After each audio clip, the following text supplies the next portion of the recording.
My dear Romeo. രചന ആർദ്ര അമ്മു. അവതരണം ഷാഹുൽ മലയിൽ. എഡിറ്റിംഗ് ഫൈസൽ സി എന്ന് ഊഞ്ഞേരി. പൊന്നു ഡി എന്താണ് ഇത്? ഇതെന്താന്ന്? കയ്യിലിരിക്കുന്ന ബിയറിന്റെ കാലിക്കുപ്പിയും കൊണ്ട് എന്റെ മുന്നിൽ വന്നിന്ന് ഉറഞ്ഞുള്ളിക്കൊണ്ടാണ് മാതാശ്രീയുടെ ചോദ്യം. ഈശ്വര, ഇത് പൊക്കിയോ? എന്റെ ഉള്ളിലൊരു വെള്ളിടി വെട്ടി. ഇന്നലെ രാത്രി ജസ്റ്റ് ഒന്ന് ടേസ്റ്റ് അറിയാൻ ട്രൈ ചെയ്താ. നേരം വെളുത്തപ്പോൾ എടുത്തു കളയണമെന്ന് വിചാരിച്ചാ കിടന്ന്. പക്ഷെ ഒടുക്കത്തെ മറവി എന്നെ ചതിച്ചു. ഇന്നെ മിക്കവാറും പോരാളി കൊണ്ടുപോയി അടുപ്പിൽ വെച്ച് പുഴുങ്ങിയെടുക്കും. എന്റെ കണ്ണാ, എന്നോട് ഈ ചതി വേണ്ടായിരുന്നു. ഭഗവാനോട് പരാതിയും പറഞ്ഞ് ഞാൻ അമ്മയെ നോക്കുമ്പോൾ ആളെന്റെ മുഖത്തെ കണ്ണ് കൂർപ്പിച്ച് നോക്കി ഭയങ്കര നിരീക്ഷണത്തിലാണ്. നോ പൊന്നു, പതറരുത്. പതറിയാ പിന്നെ എല്ലാം അവതാളത്തിലാവും. സ്വയമേ ഓർമ്മപ്പെടുത്തിക്കൊണ്ട് ഞാൻ എൻ്റെ ട്രേഡ് മാർക്ക് നിഷ്കളങ്ക ഭാവം എടുത്ത് മുഖത്തണിഞ്ഞു. അമ്മയ്ക്ക് അറിഞ്ഞൂടെ ഏതാ ബിയർ ബോട്ടിൽ? സില്ലീകൾ, ഒന്നും അറിയില്ല. ഒരു ചിരിയോടെ പറഞ്ഞുകൊണ്ട് ഞാൻ അമ്മയുടെ താടയിൽ പിടിച്ച് കൊഞ്ചിച്ചു. ഇത് ബിയറിന്റെ കുപ്പിയാണെന്ന് എനിക്ക് നീ പഠിപ്പിച്ചു തരേണ്ടിയില്ല. ഇതെങ്ങനെ നിന്റെ മുറിയിലെത്തിയെന്നാ എനിക്കറിയേണ്ടത്. താടിയിൽ പിടിച്ച് എൻ്റെ കൈ തട്ടി മാറ്റിക്കൊണ്ട് അമ്മ എൻ്റെ നേർക്ക് കണ്ണുരുട്ടി. അത് ഞാൻ പിന്നെ ബോട്ടിലാർട്ട് ചെയ്യാൻ. ഞാൻ പറഞ്ഞ് പൂർത്തിയാക്കും മുന്നേ നീട്ടിയൊരാട്ടായിരുന്നു പോരാളി. പല്ലു വല്ലതും തെറിച്ചു പോയോ ആവും. ഭാഗ്യം ഒന്നും പോയിട്ടില്ല. കാരിരുമ്പിന്റെ കരുത്താണെന്ന് തോന്നുന്നു. അല്ലെങ്കിൽ ആട്ടിന്റെ ആ പവറിന് മുമ്പിൽ പല്ല് തെറിച്ചു പോവേണ്ടതാ. ഞാൻ അമ്മയുടെ പല്ലിന്റെ എണ്ണം തേടുമ്പോൾ അമ്മ ആ പല്ലിന്റെ ബലം കടിച്ചു പൊട്ടിച്ചുകൊണ്ട് എനിക്ക് ബോധ്യപ്പെടുത്തി തന്നു. അമ്മയെ കുറ്റം പറഞ്ഞിട്ടും കാര്യമില്ല. തീറ്റ ഉറക്കം ഫോണിൽ തൊണ്ട് എന്നിവ മാത്രം തൊഴിലാക്കി ഞാൻ ഇതൊക്കെ ചെയ്യുമെന്ന് പറഞ്ഞാൽ ആരെങ്കിലും വിശ്വസിക്കോ? അതുപോലെ ഞാൻ കഴിഞ്ഞ ദിവസം അപ്പുറത്തെ രേഷ്മ ബോട്ടിലാട്ടിന്ന് കണ്ടിട്ട് നിനക്കും അങ്ങനെ വല്ലതും ചെയ്തുകൂടിയെന്ന ആ ചേട്ടന്റെ ചോദ്യത്തിന് സമയമുണ്ടെങ്കിൽ എനിക്ക് കിടന്ന് 2 ഉറക്കം ഉറങ്ങി തീർക്കാം എന്ന് മറുപടി നൽകി പുച്ഛിച്ച് ഞാൻ ഇമാതിരി മറുപടിയൊക്കെ കൊടുത്താൽ പിന്നെ ആട്ടലല്ല, അതിനപ്പുറം കിട്ടും. കുറച്ചുകൂടി കൺവിൻസിംഗ് ആയ മറുപടി ഒന്നും മനസ്സിൽ വന്നില്ലല്ലോ. അല്ലെങ്കിൽ ആവശ്യ സമയത്ത് വല്ല നുണയൊന്നും നാവില് വരില്ല. നീ ആ നേരം കൊണ്ട് അവൾ നിന്ന് അടുത്ത കള്ള ആലോചിക്കുന്നു കണ്ടോ ദേവി? എന്റെ കൈക്കിട്ട് കൈവലിച്ചൊരടിയും തന്നിട്ട് ഏടത്തി അമ്മയെ നോക്കിയാണ് അമ്മയുടെ ഡയലോഗ്. എന്തൊരടിയാണ് എൻ്റെ കണ്ണാ. കൈ ചുള്ളി പിടിച്ചു പോയി. ഒന്നും പറയാനും പറ്റില്ല. അവസ്ഥ ഇതായിപ്പോയില്ലേ. വേദന കടിച്ചു പിടിച്ച് ഞാൻ എൻ്റെ കൈ ഒഴിഞ്ഞു. പൊന്നുമോളെ, ഏടത്തിയമ്മയോട് പറ, ഇത് എവിടുന്ന് എൻ്റെ കുട്ടി കിട്ടിയത്? ഏടത്തിയമ്മ എനിക്കരികിൽ വന്നിന്ന് ശാന്തമായി കയ്യിൽ പിടിച്ച് അടികിട്ടിയ ഭാഗത്ത് തഴുകി തന്നുകൊണ്ട് ചോദിച്ചു. ആ ചോദ്യത്തിൽ ഞാനൊന്ന് പതറി. ഏടത്തിയമ്മയോട് ഇന്നവരെ കള്ളം പറഞ്ഞിട്ടില്ല. പക്ഷെ ഇപ്പോൾ സത്യം പറഞ്ഞ ഒരു യുദ്ധം തന്നെ ഇവിടെ നടക്കും. ചെകുത്താനും കടലിൽ നിന്ന് അടകിൽപ്പെട്ട അവസ്ഥയായല്ലോ എൻ്റെ കണ്ണാ. ഞാനിപ്പോ എന്താ ചെയ്യാ? ഉള്ളിൽ ഞാൻ കണ്ണനെ വിളിച്ച് ഗംഭീര പ്രാർത്ഥന നടത്തുന്ന നേരം കൊണ്ട് എൻ്റെ കൈ പിടിച്ച് ഏടത്തിയമ്മ സ്വന്തം തലയിലേക്ക് വെപ്പിച്ചു. ഇനി പറ, എൻ്റെ മോൾക്ക് ഇത് എവിടുന്ന് കിട്ടി? ഇത്തവണ അല്പം ഗൗരവത്തിലായിരുന്നു ആ ചോദ്യം. I am trapped. ഇനിയൊന്നും ഒളിച്ചു വെച്ചിട്ട് കാര്യമില്ല. എല്ലാം തുറന്ന് സമ്മതിക്കുക തന്നെ. ഒരു നെടുവീർപ്പിട്ടുകൊണ്ട് ഞാൻ ഏടത്തിയമ്മയുടെ മുഖത്തേക്ക് നോക്കി. അത് പിന്നെ അച്ചേട്ടൻ്റെ അടുത്തുനിന്ന് പറഞ്ഞിരുന്ന ഏടത്തിയമ്മയുടെ കണ്ണു തള്ളി. അവിയേട്ടൻ്റെ അടുത്തുനിന്നോ? ഇന്നലെ അച്ചേട്ടൻ ആരൂരിയെ കൊണ്ടുവന്ന 4 ബോട്ടിൽ നിന്ന് ഇതൊരെണ്ണം മാത്രമേ ഞാൻ എടുത്തിട്ടുള്ളൂ. ചുമ്മാ ഇതിൻ്റെ ടേസ്റ്റ് ഒന്നും അറിയാനുള്ള ഒരു ക്യൂരിയോസിറ്റിക്ക്. അങ്ങേയറ്റം നിഷ്കളങ്ക ഭാഗത്തിൽ ഞാൻ പറഞ്ഞു നിർത്തി. ഓ, അപ്പൊ അവിയേട്ടൻ ഞാനറിയാതെ കുടിയും തുടങ്ങിയല്ലേ? ഏടത്തിയമ്മ നിന്ന് പുകയാണ്. പക്ഷെ അമ്മ ഇപ്പോഴും എന്നെ നോക്കി പേടിപ്പിക്കുന്നുണ്ട്. അച്ഛൻ മാത്രമല്ല, അച്ഛനുണ്ടമ്മേ. പെട്ടെന്നാണ് അപശബ്ദം കേട്ടത്. അതിന്റെ ഉറവിടം തിരിഞ്ഞ് ഞങ്ങളുടെ 3 പേരുടെയും കണ്ണുകൾ ചെന്നെത്തിയത് എല്ലാം കേട്ടുകൊണ്ട് സ്റ്റേറിന്റെ അരികിൽ നിൽക്കുന്ന നച്ചുവിലാണ്. എൻ്റെ അച്ചുവേട്ടൻ്റെ ഒരേ ഒരു പുത്രിയാണ് +2 പഠിക്കുന്ന നക്ഷത്ര എന്ന ഈ കുരിപ്പ്. ഇവളാണ് എനിക്ക് ബിയർ പൊക്കാനും അടിക്കാനുള്ള പ്ലാന് പറഞ്ഞിരുന്നത്. ആരും അറിയാതെ അച്ഛയും അച്ഛനും ഇടയ്ക്ക് നടന്ന പരിപാടിയാണിത്. ബിയർ വാങ്ങിക്കൊണ്ടുവന്ന് ചായപ്പിൽ വെച്ച് അമ്മയെ എടുത്തേയും അറിയാതിരുന്ന് അടിക്കും. മാസത്തിൽ ഒരിക്കൽ മാത്രം നടക്കുന്ന പ്രതിഭാസം. ആരും അറിയാതെ നടത്തുന്ന പണിയായതുകൊണ്ട് കൂട്ടത്തിലൊരു കുപ്പി മിസ്സായാലും കുഴപ്പമില്ല. അവർക്കാരോടും ചോദിക്കാൻ പറ്റില്ലല്ലോ. അതുകൊണ്ട് നമുക്ക് എടുത്ത് ട്രൈ ചെയ്ത് നോക്കിയാൽ തന്നെ പറഞ്ഞ് പ്രലോഭിപ്പിച്ച് ഇതെല്ലാം ചെയ്യിപ്പിച്ച് ഈ കുരിപ്പ് ഒരെണ്ണോ. ഞാൻ അവൾക്ക് നേരെ ഒന്ന് കണ്ണുരുട്ടി. നേരാണോ വെച്ചു? വേണുവേട്ടനുണ്ടോ കൂടെ? അമ്മയാണ്. നേരാ അച്ഛമ്മേ, ഞാൻ കണ്ടതാ. അച്ഛൻ കുപ്പിയായിട്ട് ആ ചായപ്പിലേക്ക് പോകുന്നു. അട്ടിപ്പാവി, പാവൻ്റെ അച്ഛയെ കൂടി ഒറ്റിക്കൊടുത്തിരിക്കുന്നു. എന്തൊരു സ്നേഹമുള്ള മകളെന്ന് നോക്കിയേ. അവിടെ അച്ഛൻ പിടിക്കപ്പെട്ടപ്പോൾ എൻ്റെ തന്തയെ കൂടി അതിൽ പെടുത്തി. ഇവളെൻ്റെ അച്ഛയോട്ടെൻ്റെ തന്നെ. ഞാൻ അവളെ നോക്കി അത് ആലോചിക്കുന്ന നേരം അവൾ എന്നെ നോക്കി വിളിച്ച് കാണിച്ചു. എന്നാലും അമ്മേ, നമ്മളറിയാതെ അവർ ഇത്രയൊക്കെ കാണിച്ചു കൂട്ടിയില്ലേ? ഏടത്തിയമ്മ നെറ്റിയിൽ കൈവച്ചുകൊണ്ട് പരാതി പറയുകയാണ്. ഇങ്ങോട്ട് വരട്ടെ ദേവി, 2 എണ്ണത്തിനെയും ഞാനിന്ന് ശരിയാക്കുന്നുണ്ട്. അമ്മ ടെറർ മോഡിലായി. കൂടെ എടുത്തിയമ്മയും സുഭാഷ്. ഇന്ന് അച്ചേട്ടൻ്റെയും അച്ചയുടെയും കാര്യത്തിൽ ഒരു തീരുമാനമായി. അമ്മ ചവിട്ടി കുലുക്കി അടുക്കളയിലേക്ക് പോയി. പിന്നാലെ എടുത്തിയമ്മയും. ഇതിനിടയിൽ എൻ്റെ കാര്യം മറന്ന മട്ടാണ്. ഭാഗ്യം, അല്ലെങ്കിൽ എൻ്റെ കൂടെ തടി കേടായനെ. ഇനി ഇവിടെ നിൽക്കുന്ന അത്ര പന്തിയല്ല. മായമ്മയുടെ അടുത്തേക്ക് വിടാം. എൻ്റെ റോമിയോ പോവാനാവുന്നേ ഉള്ളൂ. ഇപ്പം ചെന്നാൽ ഒരു ദർശന സുഖമെങ്കിലും കിട്ടും. സ്വയമേ ചിന്തിച്ചു കൂട്ടി ഞാൻ നെച്ചുവിനെ നോക്കി. എല്ലാം എൻ്റെ തലയിലിട്ട് തടിയൂരി എരപ്പാച്ചി. ഒന്നുമില്ലെങ്കിലും ഞാൻ അവിടെ ഒരേ ഒരു അപ്പച്ചിയല്ലേ, ആ പരിഗണനെയെങ്കിലും. അപ്പച്ചിയാണെന്ന് ഇതുപോലുള്ള അവസരങ്ങൾ മാത്രമേ പോലും നീ പറയാറുള്ളൂ. അല്ലാത്ത സമയങ്ങളിൽ നിന്നെ അങ്ങനെ വിളിച്ചാ നീ എൻ്റെ പുറം പള്ളിപ്പുറം ആക്കിലടി മറുതേ. നച്ചുവിൻ്റെ ആ ചോദ്യം കേൾക്കുമ്പോഴാണ് എൻ്റെ ആത്മ ഉച്ചത്തിലായി പോയെന്ന സത്യം ഞാൻ തിരിച്ചറിയുന്നത്. പറഞ്ഞ സത്യമായതുകൊണ്ടും നിന്റെ വെളിപ്പെടുത്തൽ എൻ്റെ തടി രക്ഷപ്പെട്ടുകൊണ്ട് മാത്രം ഞാൻ നിന്നെ വെറുതെട്ടിരിക്കുന്നു. അതും പറഞ്ഞ് ഞാൻ അവൾക്ക് നേരെ ഒന്ന് ചുണ്ടുകൊട്ടി. ഞാൻ മായമ്മയുടെ അടുത്തേക്ക് പോവാം. അമ്മയെ അടുത്തേമേ അന്വേഷിച്ചാൽ പറഞ്ഞേക്കണം. അവളോടായി പറഞ്ഞുകൊണ്ട് ഞാൻ മുറ്റത്തേക്ക് ഓടി. പിന്നിൽ നിന്ന് അവിടെ കളിയാക്കി ചിരി എനിക്ക് വ്യക്തമായി കേൾക്കാമായിരുന്നു. ഇത്രയും സംഭവവികാസങ്ങൾക്കിടയിൽ എന്നെ ഞാൻ പരിചയപ്പെടുത്തിയില്ല അല്ലേ? ഞാൻ അവിക വേണുഗോപാൽ. ചിത്ര വേണുഗോപാൽ എന്നീ ദമ്പതികൾക്ക് കാലം തെറ്റിപ്പിറന്ന ഇളയ പുത്രി. അത് തന്നെ എല്ലാവർക്കും പിടികിട്ടിയ പോലെ ഞാനൊരു ലേറ്റ് പ്രൊഡക്റ്റാ. എനിക്ക് മൂത്താണ് അവിനാശ് എന്ന എല്ലാവരുടെയും അവി. എൻ്റെ അച്ചുവേട്ടൻ PG ചെയ്യുമ്പോഴായിരുന്നത്രേ എൻ്റെ ജനനം. അത്രയ്ക്ക് ഏജ് ഡിഫറൻസ് ഉണ്ട് ഞങ്ങൾ തമ്മിൽ. അതുകൊണ്ട് തന്നെ അച്ചുവേട്ടൻ ഞാൻ അനിയത്തേക്കാൾ ഉപരി മകളെന്ന പോലെയാണ്. എനിക്കും അച്ചുവേട്ടൻ എൻ്റെ അച്ഛയെ പോലെ തന്നെയാണ്. കുഞ്ഞായിരുന്നപ്പോൾ ഞാൻ അച്ചുവേട്ടനെ അച്ഛ എന്ന് തന്നെയായിരുന്നു വിളിച്ചിരുന്നു പോലും. എല്ലാവരും ഏട്ടനും തിരുത്തി തരുമ്പോഴും ഞാൻ അത് തന്നെ തുടർന്നു. ഒടുവിലെപ്പോഴോ അച്ഛയും ഏട്ടനും ചേർന്ന് അച്ചുവേട്ടൻ എന്നായി വിളി. അച്ചുവേട്ടൻ്റെ ഭാര്യ ശ്രീദേവി എൻ്റെ ഏടത്തിയമ്മ. എനിക്ക് അമ്മയെപ്പോലെയായി. അതാണ് ഈ അമ്മ കൂട്ടി വിളിക്കുന്നത്. അവർക്കുണ്ടായ ഏക സന്താനം നക്ഷത്ര എന്ന നച്ചു. കുറച്ചു മുന്നേ പരിചയപ്പെട്ടില്ലേ, അവള് തന്നെ എൻ്റെ ബെസ്റ്റ് ഫ്രണ്ട്, മനസാക്ഷി സൂക്ഷിപ്പുകാരി, എല്ലാം അവളാണ്. സ്ഥാനം കൊണ്ട് ഞാൻ അവൾക്ക് അപ്പച്ചിയാണെങ്കിലും പ്രായത്തിൽ വലിയ വ്യത്യാസമൊന്നും ഇല്ലാത്തതുകൊണ്ട് അവൾ എന്നെ പൊന്നു എന്നേ വിളിക്കും. ഞാനിപ്പോൾ BCom കഴിഞ്ഞ് ചുമ്മാ വീട്ടിൽ കുത്തിരിക്കുകയാണ്. അംഗനവാടി മുതൽ കോളേജ് വരെ 10-15 കൊല്ലം ഒരു ഗ്യാപ്പ് പോലും കിട്ടാതെ പഠിച്ച എൻ്റെ ബ്രെയിനൊരു റെസ്റ്റ് വേണ്ടേ. അതുകൊണ്ടാ ഒരു കൊല്ലം ഒന്നിനും പോകാൻ വീട്ടുകാരെ മടിപ്പിക്കാമെന്ന് കരുതിയത്. അല്ലാതെ പഠിക്കാനുള്ള മടിയുണ്ടോന്നല്ല കേട്ടോ. ഇപ്പം ഞാൻ എങ്ങോട്ടാണ് പോകുന്നതെന്ന് ചോദിച്ചാൽ എൻ്റെ ഒരേ ഒരു അപ്പച്ചിയുടെ വീട്ടിലേക്കാണ്. ഒരു മതിൽക്കെട്ടിനപ്പുറമാണ് മായമ്മയും ഭർത്താവ് വിശ്വച്ചനും താമസിക്കുന്നത്. പിന്നെ എൻ്റെ റോമിയോ ആ വെട്ടുപോത്തും. ആളുടെ മുഖമോർത്തവും എൻ്റെ ചുണ്ടിൽ ഒരു കുഞ്ഞു പുഞ്ചിരി വിരിഞ്ഞു. ഗേറ്റും തള്ളി തുറന്ന് ഞാൻ അകത്തേക്ക് ഓടി. വാതിൽ പടി കടന്ന് ഞാൻ അകത്തേക്ക് കയറിയതും കണ്ടു ടേബിളിൽ കഴിക്കാൻ ബ്രേക്ക്ഫാസ്റ്റ് എടുത്ത് നിരത്തുന്ന മായമ്മേ. പതുങ്ങിച്ചെന്ന് പിന്നിലൂടെ ആളെയൊന്ന് ചുറ്റിപ്പിടിച്ചുകൊണ്ട് ഞാൻ വിളിച്ചു. മായമ്മയുടെ കുറുമ്പിങ് എത്തിയോ? ഇന്ന് എന്ത് കുരുത്തക്കേട് അവിടെ ഒപ്പിച്ചു വെച്ച്? അതേ നിൽപ്പിൽ തന്നെ കൈയൊന്ന് പിന്നിലേക്ക് കൊണ്ടുവന്ന് എൻ്റെ കവിളിൽ തലോടിക്കൊണ്ട് ചിരിയോടെയായിരുന്നു ആ ചോദ്യം. ഒന്നുമില്ല. മായമ്മയെ വിട്ടുമാറി ടേബിളിൽ നിന്ന് സാമ്പാറിൽ വിരൽ മുക്കി നാവിലേക്ക് വെച്ച് രുചിച്ച് നോക്കി ഞാൻ മറുപടി കൊടുത്തു. നിന്നെ എനിക്ക് അറിഞ്ഞൂടെ? ചിരിയോടെയുള്ള മായമ്മയുടെ ആ വാചകത്തിന് ഞാനൊന്ന് കണ്ണിറുക്കി ചിരിച്ചു. അല്ല, വിശ്വച്ചനെന്തേ കാണാനില്ലല്ലോ? ഞാൻ അവിടെ ആ കണ്ണുകൾ ഓടിച്ചുകൊണ്ട് ചോദിച്ചു. ഇന്നല്ലേ കമ്പനി ഓഡിറ്റിങ്, രാവിലെ അവിടെ ഏട്ടൻ്റെ കൂടെ പോയല്ലോ, നീ കണ്ടില്ലേ പെണ്ണേ? ഞാൻ ഉറങ്ങിയായിരുന്നു. ഇങ്ങനെ ഒരു ഉറക്കഭ്രാന്തി. അതും പറഞ്ഞുകൊണ്ട് മായമ്മ എൻ്റെ തലയിൽ നോവാത്ത വിധമൊന്ന് തട്ടി. അപ്പൊ ചന്ദ്രൻ ഡോക്ടർ പോയിട്ടില്ലേ? അവൻ കേൾക്കേണ്ട ഈ വിളി മുറിയിലുണ്ട്, പോവാനൊരുങ്ങുക.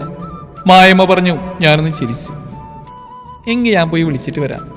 മായമ്മയോട് അതും പറഞ്ഞ് മറുപടി കാക്കാതെ ഞാൻ നേരെ മുകളിലേക്ക് ഓടി എൻ്റെ റോമിയോയെ കാണാൻ. മുറിയുടെ വാതിൽ തുറന്നിടക്കുകയാണ്. ചന്ദ്രൻ ഡോക്ടറെ അതും വിളിച്ചുകൊണ്ട് ഞാൻ അകത്തേക്ക് കയറി. കണ്ണാടിയിൽ നോക്കി മുടിയൊതുക്കിക്കൊണ്ടിരുന്ന അങ്ങേരത് കേട്ടതും എൻ്റെ നേരെ തലയിരിച്ച് നോക്കി. ഒത്തവണ്ണം, അതിനൊത്ത പൊക്കം, ഫിറ്റ് ബോഡി, ഒരു ലൈറ്റ് ബ്ലൂ ആൻഡ് പാൻസ് ആണ് വേഷം. മുഖത്തെ പിരിച്ചു വെച്ച മീശയും ട്രിം ചെയ്തൊതുക്കിയ താടിയുമെല്ലാം ആ മുഖത്തിൻ്റെ സൗന്ദര്യം ഇരട്ടിപ്പിക്കുന്നു. എൻ്റെ കണ്ണാ, ദിവസം ചെല്ലും തോറും ഇങ്ങരുടെ ഗ്ലാമർ കൂടി വരികയാണല്ലോ. കാവിലമ്മേ, കൺട്രോൾ തരൂ. വാതിൽപ്പടിയിൽ ചാരിയുന്നുകൊണ്ട് ഞാൻ ചിന്തിച്ചു പോയി. അങ്ങേരാണ്. ആലർച്ചയിൽ അതുവരെ അങ്ങയുടെ സൗന്ദര്യത്തിൽ മതിമറന്ന് ഞാൻ ഞെട്ടിപ്പോയി. ഈ കാണുന്ന ഗ്ലാമറൊക്കെ ഉണ്ടെന്നേ ഉള്ളൂ, വാ തുറന്നാ പിന്നെ തീർന്നു.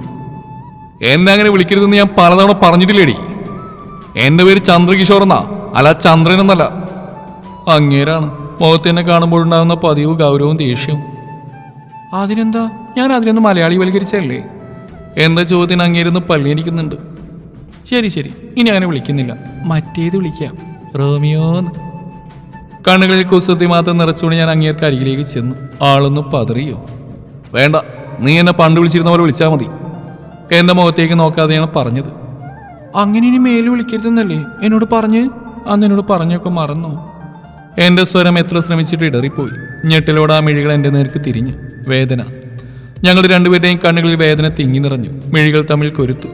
പക്ഷെ പെട്ടെന്ന് തന്നെ അത് ഭേദിച്ചുകൊണ്ട് ഏട്ടൻ എന്നെ മറികടന്ന് പുറത്തേക്ക് പോയി. എന്തിനാ കുട്ടേട്ട, എന്തിനാ എന്നെ ഇങ്ങനെ വീണ്ടും വീണ്ടും അവഗണിക്കുന്നു? നിറഞ്ഞ മിഴികളെ തൂവാൻ സമ്മതിക്കാതെ കൺപോളകൾ ഇറുക്കി അടച്ചു പൂട്ടിക്കൊണ്ട് ഞാൻ ബെഡിലേക്കിരുന്നു. ചന്ദ്രകിഷോർ, എല്ലാവരുടെയും ചന്തു, എന്നെ മാത്രം കുട്ടേട്ടൻ. അല്ല, അങ്ങനെ ആയിരുന്നു, ഇപ്പൊ അല്ല. അതോർക്ക് എന്നെ നെഞ്ചു പിടഞ്ഞു. മായമ്മയ്ക്കും വിശ്വച്ചിനും ആ കൂടിയുള്ളൊരു സന്തതിയാണ് ഇപ്പൊ അങ്ങോട്ട് ഇറങ്ങിപ്പോയ ആ വെട്ടുപോത്ത്. എന്നെ പോലെ അല്ലെങ്കിലും ആളൊരു ലേറ്റ് പ്രൊഡക്റ്റാണ്. 8 കൊല്ലത്തെ കാത്തിരിപ്പിന് ശേഷം ഉരുളി കമിഴ്ത്തിട്ട് കിട്ടിയ പുത്രൻ. കുറച്ചു മുന്നേ പറഞ്ഞ പോലെ ആൾ ഡോക്ടറാണ്. പേര് കേട്ട ഹാർട്ട് സർജൻ. ഹാർട്ടില്ലാത്ത ഹാർട്ട് ഡോക്ടർ എന്നൊക്കെ ഞാൻ പറയും. കാരണം ഈ വിട്ടുപോത്ത് അങ്ങനെയൊക്കെയാണ് എന്നോട് പെരുമാറുന്നത്. വയസ്സ് 32 കഴിഞ്ഞിട്ട് ഇപ്പോഴും ബാച്ചിലറായിട്ട് നിൽപ്പാണ്. പുരയും പഞ്ചായത്തും നിറഞ്ഞു നിന്നിട്ടും പെണ്ണ് കെട്ടാൻ മാത്രം ഉദ്ദേശിച്ചിട്ടില്ല. മായമ്മ കുറേ നിർബന്ധിച്ചതാ കല്യാണത്തിന്. പക്ഷെ ആളൊരുവിധത്തിലും സമ്മതിച്ചില്ല. ആരെങ്കിലും ഇഷ്ടമുണ്ടെങ്കിൽ പറ, ജാതിയോ സാമ്പത്തികമോ ഒന്നും പ്രശ്നമില്ലെന്നൊക്കെ ആവുന്നു പറഞ്ഞു നോക്കി. ആരുമില്ലെന്ന് പറഞ്ഞ് ഒഴിഞ്ഞു മാറിയതല്ലാതെ നോ പ്രോഗ്രസ്. അതിന് പിന്നൊരു കാരണമായിട്ട് ഞാൻ കൂടിയുണ്ട്. അങ്ങേർക്കാരോടും പ്രേമം തോന്നാതിരിക്കാൻ, ആരെയും കെട്ടാതിരിക്കാൻ. കണ്ണിന് ചില്ലറ കൈക്കൂലി വല്ലതാണ് ഞാൻ കൊടുക്കുന്നത്. പിന്നെ വെട്ടുപോത്തെന്നൊക്കെ ഞാൻ പറയെങ്കിലും ആള് ടെററൊന്നുമില്ല കേട്ടോ. ഒരു പഞ്ചപാവൻ ഡോക്ടർ. പക്ഷെ എന്നോട് മാത്രം ഇപ്പൊ കണ്ട പോലെയാ. ഇപ്പൊ ഈ കാണുന്ന പോലെ ഒന്നും ആയിരുന്നില്ല കുട്ടേട്ടൻ. ഞാനെന്ന് വെച്ചാൽ ജീവനായിരുന്നു. കുഞ്ഞിലെ എന്നെ ഒന്ന് നിലത്ത് പോലും വെക്കാതെ ആ കുട്ടേട്ടൻ കൊണ്ടുനടന്നിട്ടില്ലെന്ന് അപ്പച്ചി എപ്പോഴും പറയും. അത് ശരിയാ. അച്ഛനേക്കാളും എൻ്റെ അച്ഛയേക്കാളൊക്കെ എന്നെ എടുത്തുകൊണ്ട് നടന്നിരുന്ന കുട്ടേട്ടനായിരുന്നു. എൻ്റെ ഓരോ വികൃതികളും മറ്റാരെക്കാളും ആസ്വദിച്ച് എൻ്റെ ഉണ്ടക്കാവിൽ എന്നും ഉമ്പന്നിരുന്നതായിരുന്നു കുട്ടേട്ടൻ്റെ പതിവ്. ഞങ്ങൾ തമ്മിൽ 10 വയസ്സോളം വ്യത്യാസം ഉണ്ടായിരുന്നു. കുഞ്ഞിലെ നാവ് വഴങ്ങാത്ത പ്രായത്തിൽ ചന്തു എന്ന പേര് അക്ഷരം മാറ്റി മറ്റു വലുതായിട്ട് ഞാൻ വിളിക്കുന്ന കേട്ട് ബാക്കിയുള്ളവർ കളിയാക്കി ചിരി തുടങ്ങിയപ്പോഴാണ് അങ്ങേര് തന്നെ എന്നെ കൊണ്ട് കുട്ടേട്ടാന്ന് വിളിച്ച് ഏൽപ്പിച്ച്. അതുപോലെ അങ്ങേര് എന്നെ കുഞ്ഞോളയെന്നും വിളിച്ചു തുടങ്ങി. എല്ലാവർക്കും പൊന്നിയായി ഞാൻ, കുട്ടേട്ടന് മാത്രം കുഞ്ഞോളായി. പക്ഷേ ആ വിളി അവസാനിപ്പിച്ചിട്ട് ഇപ്പോൾ കൊല്ലം കുറയായി. ഒരു തരത്തിൽ പറഞ്ഞാൽ എല്ലാത്തിനും കാരണം ഈ ഞാൻ തന്നെയാണ്. വയസ്സറിയിച്ച നാൾ തുടങ്ങി കുട്ടേട്ടനോട് തോന്നിയ അട്രാക്ഷൻ, അത് പ്രണയമായിട്ട് മാറാൻ അധികം നാൾ വേണ്ടി വന്നില്ല. എന്നും കൂടെ ഉണ്ടാവുന്ന ആൾ ജീവിതകാലം മുഴുവൻ എനിക്ക് സ്വന്തമായിരിക്കണം എന്നൊരു തോന്നൽ. ഞാൻ 8ൽ പഠിച്ചുകൊണ്ടിരിക്കുന്ന കാലം, ഒരു ഓണാവധിക്കാലമായിരുന്നു അത്. കുട്ടേട്ടൻ അന്ന് ഹൗസ് സർജൻസി ചെയ്യുന്ന സമയമാണ്. രണ്ടും കൽപ്പിച്ച് മുന്നിൽ ചെന്ന് എൻ്റെ ഇഷ്ടം അറിയിച്ചു. ആദ്യ ആൾ പകച്ചിൽക്കുന്ന കണ്ടു. പിന്നെ എന്നെ കാര്യങ്ങൾ പറഞ്ഞ് മനസ്സിലാക്കാൻ നോക്കി. എൻ്റെ പ്രായം അതാണല്ലോ. പോരാതിന് കുട്ടിയേട്ടൻ ഇത്രയും മുതിർന്നുവല്ലേ. എന്നാൽ പ്രായത്തിൻ്റെ അറിവില്ലായ്മയാണ് എൻ്റെ ഇഷ്ടമെന്ന് പറഞ്ഞപ്പോൾ സഹിച്ചില്ല. വീണ് വീറോടെ എൻ്റെ പ്രണയം സമർത്ഥിച്ചു. പക്ഷെ അത് കുട്ടിയേട്ടനെ വീണ് ദേഷ്യപ്പെടുത്തുകയാണ് ചെയ്തത്. എൻ്റെ നേർക്ക് കുട്ടിയേട്ടനെ ആദ്യമായിട്ട് പൊട്ടിത്തെറിച്ചു. എന്തൊക്കെയോ എന്നെ ചീത്ത പറഞ്ഞു. പക്ഷേ അതൊന്നും ആയിരുന്നില്ല എന്നെ നോവിച്ച്. അവസാനം കുട്ടം പറഞ്ഞ ആ വാചകം, അതായിരുന്നു എന്നെ അപ്പാടെ തകർത്ത് കളഞ്ഞത്. കുട്ടിയേട്ടാന്ന് വിളിച്ച് ഇനി എൻ്റെ മുന്നിലേക്ക് വന്നു പോകരുത്. ആ ഒരു വാചകം അതെൻ്റെ ഹൃദയത്തെ പിളർത്തി കളഞ്ഞു. അന്ന് രാത്രി ഞാൻ കരഞ്ഞ കരച്ചിലിന് കയ്യും കണക്കുമില്ല. ഒടുവിൽ കരഞ്ഞ് പനി വന്ന് ഹോസ്പിറ്റൽ വരെ ആയി. എന്നിട്ടും കുട്ടിയേട്ടൻ മാത്രം എന്നെ ഒന്ന് കാണാൻ കൂടി എത്തിയില്ല. പിന്നീട് അങ്ങോട്ട് കുട്ടിയേട്ടൻ എന്നെ അവഗണിക്കുകയായിരുന്നു. എത്ര മുന്നിൽ ചെന്നിട്ട് എന്നോട് നേരാവണമെന്നും മിണ്ടാറില്ല. ഓണം കഴിഞ്ഞ് കുട്ടിയേട്ടൻ മെഡിക്കൽ കോളേജിലേക്ക് തിരികെ പോയതും എൻ്റെ മുന്നിലുള്ള എല്ലാ വഴികളും അടഞ്ഞു. കുട്ടിയേട്ടൻ പോയതിനാൽ തന്നെ ഞങ്ങൾ തമ്മിൽ അകൽച്ച ആരോരും അറിയാതെ പോയി, നച്ചു ഒഴികെ. അവൾക്ക് മാത്രം എല്ലാം അറിയായിരുന്നു. പക്ഷെ ആരോടും പറയാതിരിക്കാൻ ഞാൻ വിലക്കിയിരുന്നു. പ്രായത്തിൽ എന്നേക്കാൾ ചെറുതാണെന്നാലും അവൾക്കൊരു പ്രത്യേക പക്വതയായിരുന്നു. കുട്ടിയേട്ടൻ്റെ പ്രണയം ചൊല്ലിക്കറിയുന്ന എന്നെ ആ കുഞ്ഞു പ്രായത്തിലും അവൾ പറഞ്ഞ് സമാധാനിപ്പിച്ചിരുന്നു. അന്നു മുതൽ ഇന്ന് വരെ കുട്ടിയേട്ടൻ എന്നോട് അകൽച്ച സൂക്ഷിച്ചു പോന്നു. മറ്റാർക്കും പുറമേ നിന്ന് കണ്ടാൽ തിരിച്ചറിയാൻ കഴിയാത്ത, എന്നാൽ എന്നെ അത്രമേൽ നോവിക്കുന്ന അകൽച്ച. ഓർമ്മകൾ എന്നെ കുത്തി നോവിക്കുമ്പോഴും കരയാൻ മനസ്സിലാകാൻ ഞാനിരുന്നു. താഴെ കാറ് സ്റ്റാർട്ടാവുന്നു, അത് ഗേറ്റ് കടന്ന് പോകുന്നു ഞാൻ ഇരിപ്പിൽ തന്നെ അറിഞ്ഞു. പിന്നെ എന്തുകൊണ്ടോ അവിടെ നിൽക്കാൻ തോന്നിയില്ല. നേരെ താഴേക്ക് ഇറങ്ങിച്ചെന്നു. നീ എത്തിയോ പൊന്നു, ഞാൻ വിളിക്കാതിരിക്കായിരുന്നു. വാ നമുക്ക് ചായ കുടിക്കാം.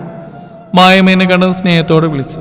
ചൂട് നെയ്ദോശയും സാമ്പാറും തേങ്ങാ ചട്നിയും എല്ലാം എന്നെ മാടി മാടി വിളിക്കുന്ന കണ്ടതും പിന്നെ നിരസിക്കാൻ തോന്നിയില്ല. അതുവരെയുള്ള വിഷമങ്ങളെല്ലാം ഞാൻ മൂക്കുമുട്ട കഴിച്ചൊരു ഏമ്പക്കും ഇട്ട് അങ്ങ് അകറ്റി. സെന്റി അടിക്കാൻ പിന്നെയും സമയം കിട്ടും. പക്ഷെ ഇപ്പൊ പോകുന്ന ദോശ പിന്നെ തിരികെ കിട്ടില്ലല്ലോ. നമുക്ക് എന്നും ഫുഡ് താൻ മുഖ്യം. അങ്ങനെ ഫുഡ് അടിയും കഴിഞ്ഞ് കുറച്ചു നേരം മായമയും വെറുപ്പിച്ച് ഉച്ചക്കത്തെ ഫുഡും കഴിച്ച് എൻ്റെ പതിവ് ഉച്ചമയക്കത്തിനായി അവിടെ നിന്നിറങ്ങി വീട്ടിലേക്ക് ചെന്നു. വീട്ടിലെ അന്തരീക്ഷം ശാന്തമാണെന്ന് ഉറപ്പുവരുത്തി നേരെ മുറിയിലേക്ക് ഓടിച്ചെന്ന് ബെഡിലേക്ക് വീണു. അധികം വൈകാതെ നിദ്രാദേവൻ എൻ്റെ കൂടെ ഡ്യുവറ്റ് അടിക്കാൻ എത്തി.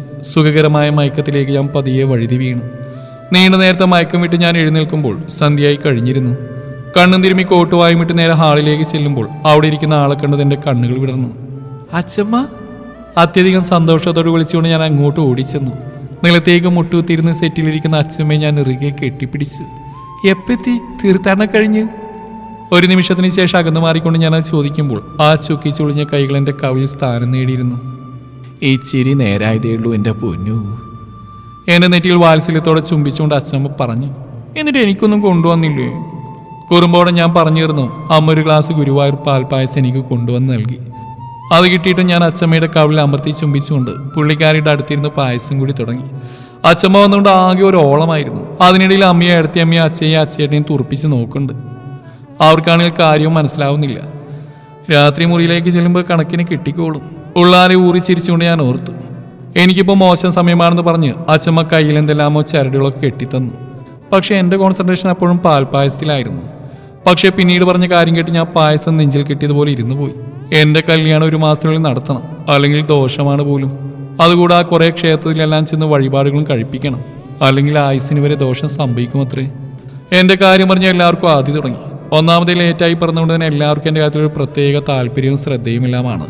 എൻ്റെ കല്യാണത്തെപ്പറ്റി ഉടൻ തന്നെ അവിടെ ചർച്ച തുടങ്ങി. കൂടെ ക്ഷേത്ര സന്ദർശനത്തെ പറ്റിയും. എൻ്റെ കണ്ണുകൾ കുട്ടിയേട്ടന് നേർക്ക് നീണ്ടു. ഇതൊന്നും എന്നെ ബാധിക്കുന്ന നല്ല രീതിയിൽ നിന്ന് ഫോണിൽ തോന്നുന്ന അങ്ങേരെ കണ്ടതും എനിക്ക് ദേഷ്യവും വേദനയും തോന്നി. കണ്ണുകൾ കലങ്ങി. അകത്തേന്ന് ചെലവെടുത്തുകൊണ്ട് വന്ന് തലക്കിട്ടൊന്ന് കൊടുത്താലോ എന്നിവരെ തോന്നിപ്പോയി. അപ്പോഴേക്കൊരു കോൾ വന്ന് അങ്ങേര് പുറത്തേക്ക് എഴുന്നേറ്റ് പോയി. അത് കണ്ടതും പിന്നെ എനിക്ക് ഇരിപ്പുറച്ചില്ല. ഞാൻ എഴുന്നേറ്റ് പുറത്തേക്ക് ചെന്നു. പുറത്ത് തൂണിൽ ചാരിന്ന് അങ്ങേര് ഭയങ്കര ഫോണിൽ സംസാരമാണ്. ഇന്ന് ഇതിനൊരു തീരുമാനം ഉണ്ടാക്കിയേ തീരൂ. മനസ്സിൽ പലതും ഉറപ്പിച്ചുകൊണ്ട് ഞാൻ നേരെ കുട്ടിയേട്ടനരികിലേക്ക് പാഞ്ഞു ചെന്നു. ചെന്ന ഉടനെ ഫോൺ തട്ടിപ്പറിച്ച് വാങ്ങി കട്ട് ചെയ്ത് അങ്ങേരെ കോളിൽ പിടിച്ച് തൂണിലേക്ക് ചേർത്ത് നിർത്തി. മര്യാദയ്ക്ക് എന്നെ കെട്ടിക്കോ, അല്ലെങ്കിൽ തൻ്റെ കൊച്ചെൻ്റെ വയറ്റിലുണ്ടെന്ന് പറഞ്ഞ് ഞാൻ എനിക്ക് വരുന്ന കല്യാണാലോചന മുഴുവൻ മുടക്കും. ദേഷ്യത്തിൽ അത്രയും പറഞ്ഞ് ഞാൻ അങ്ങേരെ നോക്കുമ്പോൾ കണ്ണും തള്ളി എന്നെ നോക്കി നിൽപ്പുണ്ട്. ഞാൻ പിടിച്ചു വാങ്ങിയ ഫോൺ കുട്ടിയേട്ടൻ തന്നെ ഷർട്ടിൻ്റെ പോക്കറ്റിൽ വെച്ച് ഞാൻ അങ്ങേരെ നോക്കി തിരിഞ്ഞു. അല്ല പിന്നെ ക്ഷമിക്കുന്നതിനൊരു പരിധിയില്ലേ? പക്ഷേ മുന്നോട്ട് നോക്കിയപ്പോഴാണ് അങ്ങേര് കണ്ണു തള്ളി നിന്നതിൻ്റെ അർത്ഥം എനിക്ക് മനസ്സിലാവുന്നത്. അതാ വാതിൽക്കൽ തന്നെ എല്ലാവരും നിരന്ന് നിൽക്കുന്നുണ്ട്. എനിക്ക് ഒരേ സമയം ഭയവും ചമ്മലും തോന്നി. ഞാൻ തലകുമ്പിട്ട് നിന്ന് കളഞ്ഞു. അപ്പൊ ഇതായിരുന്നല്ലേ രണ്ടിൻ്റെയും മനസ്സിൽ? അച്ഛയുടെ സ്വരമാണ്. തലയുയർത്തി നോക്കാതെ തന്നെ ഞാൻ തിരിച്ചറിഞ്ഞു. വെറുതെ അല്ല ഇവന് ഇത്രയും കാലം കെട്ടാൻ നിന്ന്. അച്ഛയെ ഏറ്റുപിടിച്ച് കളിയോടെയാണ് അച്ചേട്ടൻ പറയുന്നത്. അപ്പൊ എങ്ങനെയാമേ രണ്ടിനെയും പിടിച്ച് കെട്ടിക്കുകയല്ലേ? വിശ്വച്ചനാണ്. നാളെ തന്നെ രണ്ടുപേരുടെയും ജാതകം നോക്കണം. അച്ഛമ്മയുടെ ആ മറുപടി കേട്ടതും ഒരു ഞെട്ടിലൂടെ ഞാൻ തലയുയർത്തി നോക്കി. എല്ലാവരുടെയും മുഖത്ത് നിറഞ്ഞ സന്തോഷം മാത്രം. മായമ്മ എന്നെ വന്ന് ചേർത്ത് പിടിച്ചു. എൻ്റെ കുട്ടി എൻ്റെ വീട്ടിലേക്ക് തന്നെ വരില്ലേ? എനിക്ക് സന്തോഷമായി. എന്നെ നെറുകയിൽ ചുംബിച്ചുകൊണ്ട് മായമ്മ പറഞ്ഞു. ഞാൻ ആ കണ്ണുകളിലേക്ക് നോക്കി. ഏറെ കാത്തിരുന്ന മകൻ്റെ കല്യാണം നടക്കാൻ പോകുന്നു എന്ന പ്രത്യാശയിലായിരിക്കാം ആ കണ്ണുകളിൽ ഇന്നേവരില്ലാത്തൊരു തിളക്കം പ്രകടമായിരുന്നു. അത് കാണുക എൻ്റെ കണ്ണുകൾ കുട്ടിയേട്ടന് തേടി ചെന്നു. അവിടെ നിർവചിക്കാനാവാത്തൊരു ഭാവമായിരുന്നു. എൻ്റെ ഉള്ളം നൊന്തു. ഇല്ല കുട്ടിയേട്ടാ, എനിക്ക് നിങ്ങളെ വിട്ടുകളയാൻ കഴിയില്ല. എനിക്ക് വേണം ഈ ജീവിതകാലം മുഴുവൻ. കുട്ടിയേട്ടനെ നോക്കിയൊക്കെ എൻ്റെ ഹൃദയം ഉരുവിട്ടുകൊണ്ടിരുന്നു. പിറ്റേന്ന് തന്നെ എൻ്റെയും കുട്ടിയേട്ടനെയും ജാതകം കൊണ്ടുപോയി നോക്കിച്ചു. 10-8 പൊരുത്തം. വിവാഹത്തിന് ആ മാസം തന്നെയുള്ള നല്ലൊരു മുഹൂർത്തവും കുറിച്ച് കിട്ടി. കുട്ടിയേട്ടനെ പിന്നീട് ഞാൻ കണ്ടിട്ടില്ല. നിശ്ചയമൊന്നുമില്ലാതെ നേരെ കല്യാണം. അതിൻ്റെതായ തിരക്കിലായിരുന്നു എല്ലാവരും. നച്ചു എപ്പോഴും എന്നെ കളിയാക്കിക്കൊണ്ട് എൻ്റെ കൂടെ തന്നെയുണ്ട്. ഉള്ളു തുറന്ന് സന്തോഷിക്കാൻ കഴിയുന്നില്ലെങ്കിലും എല്ലാത്തിനും ഞാൻ പുഞ്ചിരിച്ചു കൊടുത്തു. ഒടുവിൽ ആ ദിവസം വന്നെത്തി. കുട്ടിയേട്ടൻ്റെയും എൻ്റെയും കല്യാണ ദിനം. കുട്ടിയേട്ടനെ കിട്ടാനായി ഞാൻ നേർന്ന കണ്ണൻ്റെ മുമ്പിൽ വെച്ച് തന്നെ കുട്ടിയേട്ടൻ്റെ താലി എൻ്റെ കഴുത്തിൽ വീണു. കണ്ണുകളടച്ച് കൈകൂപ്പി നിന്ന് ഞാൻ ആ താലി നിറഞ്ഞ മനസ്സോടെ സ്വീകരിച്ചു. നിറയിൽ സിന്ദൂരം ചാർത്താൻ നേരം എൻ്റെയും കുട്ടിയേട്ടൻ്റെയും മിഴികൾ കോർത്തുമുട്ടി. കുട്ടിയേട്ടൻ്റെ കണ്ണുകളിൽ കണ്ട നീർത്തിളക്കം എൻ്റെ മിഴികൾ കലക്കിമറിച്ചു. വലത് കണ്ണിൽ നിന്ന് കവിളിലേക്ക് ഊർന്നിറങ്ങിയ മിഴിനീർ താഴെ പതിക്കും മുന്നേ കുട്ടിയേട്ടൻ്റെ വിരലുകൾ അതിനെ തുടച്ച് നീക്കിയിരുന്നു. ഞാൻ കണ്ണുകളടച്ച് എൻ്റെ കണ്ണിൻ്റെ നടയിൽ നിന്ന് ഉള്ളുരുകി നന്ദി പറഞ്ഞു. എൻ്റെ കുട്ടിയേട്ടൻ എനിക്ക് തന്നെ നൽകിയതിന്. ഒരു മതിൽക്കെട്ടിനപ്പുറത്തേക്ക് തന്നെ ആയിരുന്നുകൊണ്ട് പ്രത്യേകിച്ച് കരച്ചിലൊന്നും ഇല്ലായിരുന്നു. നിലവിളക്ക് മേന്തി കുട്ടിയേട്ടൻ്റെ താലിയും അണിഞ്ഞ് വലതുകാൽ വെച്ച് ഞാൻ ആ പടി കയറി. ആ വീട്ടിലെ മരുമകളായി, കുട്ടിയേട്ടൻ്റെ ഭാര്യയായി. രാത്രി മായമ്മ തന്നുവിട്ടൊരു ഗ്ലാസ് പാലുമായി മുറിയിലേക്ക് ചെല്ലുമ്പോൾ കുട്ടിയേട്ടൻ ബെഡിൽ ചാരിയുന്ന ഏതോ പുസ്തകം വായിക്കുന്നുണ്ടായിരുന്നു. ഒരു കാവ്യമുണ്ടും ബനിയനുമാണ് വേഷം. ഒരു നിമിഷം ഒന്ന് ശങ്കിച്ചെന്നെങ്കിലും ഞാൻ പാലും കൊണ്ട് അകത്തേക്ക് കയറി വാതിലടച്ച് കുറ്റിയിട്ടു. അതെ, പാൽ കുടിച്ചിട്ട് നീ കിടന്നോ? നാളെ രാവിലെ പോവേണ്ടതല്ലേ? ഞാൻ അങ്ങോട്ട് വിളിക്കാൻ തുടങ്ങിയ നേരം കുട്ടിയേട്ടൻ പറയുന്നിട്ട് എൻ്റെ വാ തുറന്നുപോയി. എങ്ങോട്ട് പോവാൻ? അതായിരുന്നു എൻ്റെ ചോദ്യം. അമ്മ പറഞ്ഞില്ലേ? പുസ്തകത്തിൽ നിന്ന് തലയുയർത്തി നോക്കിക്കൊണ്ട് കുട്ടിയേട്ടൻ്റെ മറുചോദ്യം എത്തി. ഇല്ല എന്നർത്ഥത്തിൽ തലാനിക്കുമ്പോൾ എൻ്റെ ഉള്ളിൽ സംശയങ്ങളുടെ ഒരു കൂമ്പാരം തന്നെ ആയിരുന്നു. ഇനി ഹണിമൂൺ എങ്ങാനും ആണോ? ഏയ്, അതിന് യാതൊരു സാധ്യതയുമില്ല. പിന്നെ എന്താണ്? നാളെ നിനക്ക് കോളേജിൽ അഡ്മിഷൻ എടുക്കാൻ പോകണം. നിന്റെ മാർക്ക് വെച്ച് M.Com സീറ്റ് അവിടെ ഒപ്പിച്ചിട്ടുണ്ട്. ഞാൻ തലകുഞ്ഞ് ആലോചിക്കുമ്പോൾ തന്നെ കുട്ടിയേട്ടൻ്റെ ഉത്തരമെത്തി. എൻ്റെ കണ്ണാ, വീണ്ടും പഠിക്കാനോ? എന്നോട് ഈ ചതി വേണ്ടിയിരുന്നില്ല. ഈ പഠിപ്പിസ്റ്റ് പൂച്ചയൊക്കെ പ്രേമിക്കുമ്പോൾ എന്നെ പറഞ്ഞാൽ മതിയല്ലോ. എനിക്ക് ആ ദേഷ്യം വന്നുപോയി. കയ്യിലിരുന്ന പാലാ ദേഷ്യത്തിന് ഒറ്റ വലി കൂടി ചേർത്ത് ഞാൻ ബെഡിൽ പോയി പുറന്തിരിഞ്ഞ് കിടന്നു. ചുണ്ടിനിടയിലിട്ട് ഞാൻ പെരുവിറുത്തു. ഒടുവിൽ എപ്പോഴും നിദ്രയിലേക്ക് വഴുതി വീഴാൻ നേരം നെറുകയിലൊരു ചൂട് ഞാൻ അനുഭവിച്ചറിഞ്ഞു. എങ്കിലും കണ്ണുകൾ തുറന്നു നോക്കാനാവാത്ത വിധം മയക്കം എന്നെ ബാധിച്ചിരുന്നു. കാലം ആരെയും കാത്തു നിൽക്കാതെ ഓടിമറഞ്ഞു. ഞാൻ കഷ്ടപ്പെട്ട് പഠിച്ച് M.Com പാസ്സായപ്പോൾ തന്നെ അച്ചേട്ടനും അച്ഛയും വിശ്വച്ചനും ചേർന്ന് എന്നെ കമ്പനിയിൽ ഒരു പോസ്റ്റിൽ നിന്ന് പിടിച്ചിരുത്തി. അതിന്റെ പിന്നിൽ പ്രവർത്തിച്ച വെളുത്ത കരങ്ങൾ എൻ്റെ കെട്ടിയോൻ്റെ ആയിരുന്നെന്ന് മാത്രം. അങ്ങേർക്ക് മാത്രം ഇത്രയും നാളായിട്ട് ഒരു വ്യത്യാസവും ഇല്ല. ഇടയ്ക്ക് തോന്നുന്നു എന്നോട് ഇഷ്ടമാണെന്ന്. രാത്രി ഉറക്കില്ലാതെ എന്നെ തന്നെ നോക്കിയെടുക്കുന്ന കണ്ണുകളിൽ ഞാൻ പ്രണയം കാണാറുണ്ട്. എന്നാൽ അടുത്ത നിമിഷം കാണിക്കുന്ന പ്രവൃത്തികൾ തന്നെ ആ ചിന്തകൾക്ക് മങ്ങലേൽപ്പിക്കും. എന്നാൽ എന്തായിരിക്കും കുട്ടിയേട്ടൻ്റെ മനസ്സിൽ? ചിന്തകളിൽ മുഴുകി ഞാനിരിക്കവേ വാതിലടച്ച് കുറ്റിയിട്ട് കുട്ടിയേട്ടൻ എനിക്ക് സമീപം വന്നിരുന്നു. ഈടായിട്ട് ഞാൻ അങ്ങോട്ടൊന്നും മിണ്ടാൻ പോവാറില്ല. ഒരുതരം അവഗണന. എന്നെയും കുറെ നോവിച്ചല്ലേ. ഞാൻ പെട്ടെന്ന് എഴുന്നേറ്റ് പോകാനാഞ്ഞതും കുട്ടിയേട്ടനെ വലിച്ച് മടിയിലേക്ക് ഇരുത്തി. പകച്ചുകൊണ്ട് ഞാൻ ആ മുഖത്തേക്ക് നോക്കാൻ നേരം എന്നെ തന്നെ കണ്ണിമൊട്ടാ നോക്കിയിരിക്കുന്ന കുട്ടിയേട്ടനെ കാണുകെ എൻ്റെ നെഞ്ച് ആഞ്ഞു മിടിച്ചു. പിണക്കാണോടാ? കവിളിൽ തലോടിക്കൊണ്ടായി ചോദിച്ചു. ഞാൻ വാശിയോടെ കൈ തട്ടിയെറിഞ്ഞു. കുട്ടിയേട്ടനൊന്ന് ചിരിച്ചു. കുഞ്ഞോളെ? കാതിൽ പതിയെ ചുണ്ടി ചേർത്തുകൊണ്ട് കുട്ടിയേട്ടൻ വിളിച്ചതും ശ്വാസം വിലങ്ങി. എത്ര നാളായി ഈ വിളിയൊന്ന് കേട്ടിട്ട്. കണ്ണുകൾ നിറഞ്ഞൊഴുകി. കുഞ്ഞോളെ? ഇത്തവണ കുട്ടിയേട്ടൻ്റെ സ്വരം പതറിപ്പോയി. വേണ്ട, പോ, എന്നെ വിളിക്കരുത്. എന്നെ ഇഷ്ടമല്ലല്ലോ, എന്നോട് മിണ്ടില്ലല്ലോ, പോ, എനിക്ക് കാണണ്ട. കുട്ടിയേട്ടൻ്റെ നെഞ്ചിലും ചുമലെല്ലാം കൈ ചുരുട്ടിയടിച്ചുകൊണ്ട് ഞാൻ കരഞ്ഞു. വാശിയും ദേഷ്യവും വേദനയെല്ലാം എന്നെ വലിഞ്ഞു മുറുക്കിയിരുന്നു. നിന്നെ എനിക്ക് ഇഷ്ടമില്ലെന്ന് ആരെ കുഞ്ഞോളെ പറഞ്ഞു? നീ എൻ്റെ ജീവനല്ലേടി. എൻ്റെ കൈ പിടിച്ച് കലങ്ങിയ കണ്ണുകളോടെയായിരുന്നു കുട്ടിയേട്ടനെ പറഞ്ഞ്. ഇല്ല, കള്ളം പറയുക. എൻ്റെ ചുണ്ടുകൾ വിതുമ്പിപ്പോയി. അല്ലേടി, സത്യം. കുട്ടിയേട്ടൻ്റെ നെറുകയിൽ ചുംബിച്ചു. വീണ്ടും എതിർത്ത് പറയാൻ തുടങ്ങിയ എൻ്റെ നാവിനെ കുട്ടിയേട്ടൻ അധരങ്ങളാൽ ബന്ധിച്ചു. എൻ്റെ ഏങ്ങലടികൾ കുട്ടിയേട്ടൻ ചുണ്ടുകളാൽ പകുത്തെടുത്തു. രണ്ടുപേരുടെയും കണ്ണുകൾ നിറഞ്ഞൊഴുകി. പ്രാണൻ പറഞ്ഞു പോകും വിധം ഘാട്ടമായി കുട്ടിയേട്ടൻ എന്നെയും ഞാൻ കുട്ടിയേട്ടനെയും ചുംബിച്ചു. ഒടുവിൽ കിതച്ചുകൊണ്ട് പിൻവാങ്ങുമ്പോൾ വിറക്കുന്ന കുട്ടിയേട്ടൻ്റെ അധരങ്ങൾ എൻ്റെ കഴുത്തിൽ സ്ഥാനം നേടിയിരുന്നു. ബെഡിലേക്ക് ചായച്ച് കിടത്തി കുട്ടിയേട്ടൻ ചുംബനങ്ങളാൽ മൂടുമ്പോൾ ഞാൻ അറിയുകയായിരുന്നു എൻ്റെ കുട്ടിയേട്ടൻ്റെ പ്രണയം. എന്നിലേക്ക് ചേരുമ്പോൾ കുട്ടിയേട്ടൻ്റെ ദൃഢമായ ശരീരത്തിൻ്റെ ഭാരം എൻ്റെ കുഞ്ഞു ദേഹത്തെ നോവിക്കാതിരിക്കാൻ കുട്ടിയേട്ടൻ വളരെയധികം ശ്രദ്ധിക്കുന്നുണ്ടായിരുന്നു. എന്നാൽ ഞാനതൊന്നും അറിഞ്ഞിരുന്നില്ല. മറ്റേതോ മായിക ലോകത്തായിരുന്നു. കുഞ്ഞോളെ? നെറുകിൽ പതിഞ്ഞ ചുമരത്തിൻ്റെ ചെറുചൂടിനൊപ്പം കുട്ടിയേട്ടൻ്റെ വിളി എന്നെ തേടിയെത്തി. കുട്ടിയേട്ടാ.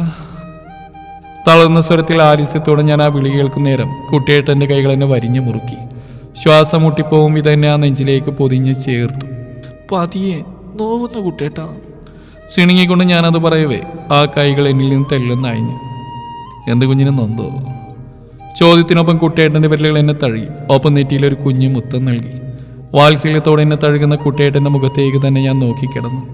ആ സ്നേഹം കാണുകെ എൻ്റെ മിഴികൾ ഞാൻ പോലും അറിയാതെ നിറഞ്ഞു. ഇത്രയും സ്നേഹം എന്നോടുണ്ടായിട്ടാണോ കുട്ടിയേട്ടൻ എന്നെ ഇത്ര നാൾ അവഗണിച്ച്? ചോദിക്കാതിരിക്കാൻ എനിക്കായില്ല. കാരണം അത്രയേറെ കുട്ടിയേട്ടൻ്റെ അവഗണന എൻ്റെ ഹൃദയത്തെ മുറിപ്പെടുത്തിയിരുന്നു. ഒരു നിമിഷം കണ്ണുകൾ തമ്മിൽ ഇടഞ്ഞു. മറുപടി പറയുന്നതിന് മുന്നോടിയായി കുട്ടിയേട്ടൻ എന്നെ ആ നെഞ്ചിലേക്ക് എടുത്തു കിടത്തി. എനിക്കെന്തോ പേടിയായിരുന്നു കുഞ്ഞോളെ. നീ കുഞ്ഞല്ലേ, ഞാനല്ലേടി നിന്നേക്കാൾ ഒത്തിരി മുതിർന്ന്. നിന്നെ പറഞ്ഞിരുത്തേണ്ട ഞാനല്ലേ. ആ ഞാൻ തന്നെ നിന്നെ എങ്ങനെയാണ്? എല്ലാവർക്കും എന്നുള്ള വിശ്വാസം കൊണ്ടല്ലേ യാതൊരു പരിധിയില്ലാതെ നിന്റെ മേൽ എനിക്ക് സ്വാതന്ത്ര്യം നൽകിയത്. ഞാനത് മുതലെടുക്കുന്ന പോലെ ആവില്ലേ? എല്ലാവരുടെയും കണ്ണിൽ നീ എനിക്കൊരു പെങ്ങളാണ്. അപ്പം ഞാൻ എങ്ങനെയാണ് കുഞ്ഞെ നിന്നെ പ്രണയിക്കുന്നത്? ഇഷ്ടമായിരുന്നു നിന്നെ എനിക്ക്. ഞാൻ പോലും അറിയാതെ എൻ്റെ ഹൃദയം നിന്നെ പ്രണയിച്ചിരുന്നു. നിന്നെ അവഗണിച്ച് നടക്കുമ്പോൾ കുട്ടിയേട്ടാന്നുള്ള നിന്റെ വിളി കേൾക്കാതായപ്പോഴേക്കും ഒത്തിരി വേദനിച്ചിട്ടുണ്ട്. അധികാരത്തോടെ എൻ്റെ മടിയിൽ വന്നിരിക്കുന്ന നീ എന്നെ കാണുമ്പോൾ നിറകണ്ണുകളോടെ മാറി നിന്നപ്പോൾ ഹൃദയം നുറുങ്ങിയിട്ടുണ്ട്. പക്ഷേ നിന്നെ അകറ്റി നിർത്താതെ വേറൊരു മാർഗ്ഗം എനിക്കില്ലായിരുന്നു. അതാ ഞാൻ ഇടറിപ്പോയ സ്വരം തൊണ്ടക്കുഴിയിൽ നിന്ന് ആയാസപ്പെട്ട് ചേർത്തിണക്കിക്കൊണ്ട് കുട്ടിയേട്ടൻ പറഞ്ഞു നിർത്തുമ്പോൾ ഒട്ടേറെ തവണ ആ ചുണ്ടുകൾ എൻ്റെ നെറുകിൽ പതിഞ്ഞിരുന്നു. എൻ്റെ കണ്ണുകൾ അത് കേൾക്കെ നിറഞ്ഞൊഴുകി. കുട്ടിയേട്ടൻ്റെയും. പിന്നെ എന്തിനാ കല്യാണം കഴിഞ്ഞപ്പോൾ എന്നോട് മിണ്ടാണ്ടിരുന്ന്? ആ നെഞ്ചിൽ താടി ഉത്തിർത്തിക്കൊണ്ട് ചോദിക്കുമ്പോൾ എൻ്റെ ശബ്ദത്തിൽ ദേഷ്യം നിറഞ്ഞു. നല്ല കഥയായി. അന്നെങ്ങാനും ഞാനത് പറഞ്ഞില്ലെങ്കിൽ പിന്നെ നീ പഠിക്കാൻ പോവോ? അല്ലെങ്കിൽ തന്നെ നീ മടിച്ച്. അപ്പോൾ പിന്നെ ഞാനും പലതൊക്കെ മറന്നുപോകും. പിന്നെ നീ M.Com ആയിരിക്കില്ല പഠിക്കുന്നത്, മറ്റ് പല കോഴ്സുകളും ആയിരിക്കും. എന്നെ നഗ്നമായ പുറത്തുകൂടി വിരലോടിച്ചുകൊണ്ടൊരു കള്ളച്ചിരിയോടെ കുട്ടിയേട്ടനെ പറയവേ എൻ്റെ മുഖം ചുവന്നു പോയിരുന്നു. അത് മറക്കാൻ എന്നോണം ആ നെഞ്ചിൽ ഞാൻ എൻ്റെ പല്ലുകൾ അഴുത്തി. ഇത്രയും കാലം എന്നെ അകറ്റി നിർത്തിയ എൻ്റെ പ്രതികാരം വെട്ടുപോത്ത്. ചുണ്ടു കുറിപ്പിച്ചോണ്ട് ഞാനെ വിളിച്ച കുട്ടിയായിട്ട് എനിക്ക് നേരെ കണ്ണുരുട്ടി. ചന്ദ്രൻ ഡോക്ടർ വെട്ടുപോത്ത്, ഇനി എത്ര പേര് നീ എനിക്ക് ഇട്ടിട്ടുണ്ടടി? കണ്ണു കുറുക്കി കുട്ടിയേട്ടൻ അത് ചോദിക്കവേ എൻ്റെ ചുണ്ടിലൊരു കുസൃതി ചിരി വിടർന്നു. ഇനിയുണ്ടല്ലോ പറയണം കൂടി. കുറുമ്പോടെ പറയുന്നതിനൊപ്പം ഞാൻ കുട്ടിയേട്ടന് നേർക്ക് മുഖം മടി. ഏറെ പ്രണയത്തോടെ ആ ചെവിയിൽ മന്ത്രിക്കുന്നതിനൊപ്പം എൻ്റെ പല്ലുകൾ കുട്ടിയേട്ടൻ്റെ കാതിൽ നോവ് സമ്മാനിച്ച് ആഴ്ന്നിറങ്ങി. കുട്ടിയേട്ടൻ വേദനയെടുത്ത് എരിവലിക്കുന്ന കേട്ടതും പല്ലുകൾ പിൻവലിച്ച ആ കവിളിൽ ചെറുതായി തെളിഞ്ഞു നിൽക്കുന്ന ചുഴിയിൽ അമർത്തി ചുംബിച്ചു. കുട്ടിയേട്ടനൊന്ന് ചിരിച്ചു. വീണ്ടും ഞാൻ കുട്ടിയേട്ടൻ്റെ ഇടനെഞ്ചിന് മുകളിൽ തല ചേർത്ത് വെച്ച് കിടന്നു. സ്വപ്നം പോലെ തോന്നുന്നില്ല. കുട്ടിയേട്ടൻ എൻ്റേത് മാത്രമായി. എൻ്റെ ചിന്തകൾ അറിഞ്ഞെന്നാണ് കുട്ടിയേട്ടൻ്റെ കൈകൾ എന്നെ പൊതിഞ്ഞു ചുറ്റി.